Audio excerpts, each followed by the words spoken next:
Bencana kebakaran dalam beberapa bulan terakhir kerap terjadi di wilayah Kota Palembang, terutama memasuki musim kemarau. Potensi kebakaran di musim kemarau ini lebih besar dari biasanya. Di Kota Palembang lebih ke pemukiman daripada kebakaran hutan. Kebakaran berpotensi terjadi di kawasan pasar, pertokoan, dan pabrik. Dengan tingkat pemukiman yang tinggi, maka kesiagaan warga Palembang terhadap kebakaran juga harus makin tinggi. Warga yang akan bepergian dihimbau agar memastikan rumah dalam keadaan aman dan juga memeriksa kompor gas tidak menyala dan jangan meninggalkan listrik rumah aktif. Nah, lagi kalau misalnya ada surat-surat penting lagi yang lain yang ikut terbakar, ya ada surat kematian misalnya, jadi bisa kita bantu cetak lagi. Ya, ini dari kami, dari dinas sosial belum ada ya?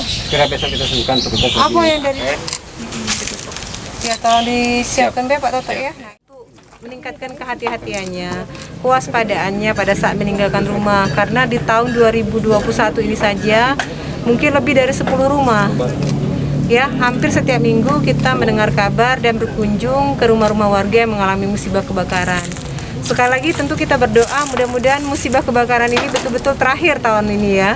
Betul-betul rumah yang kita lihat ini betul-betul menjadi korban terakhir terhadap musibah kebakaran. Oleh karena itu saya berharap kepada warga untuk lebih hati-hati pada saat meninggalkan rumah, pastikan kompor dan listrik padam pada saat meninggalkan rumah, dan tentu kita berharap musibah seperti ini tidak terulang. Pengetahuan masyarakat soal penanganan dini terhadap kebakaran juga dinilai penting untuk diketahui.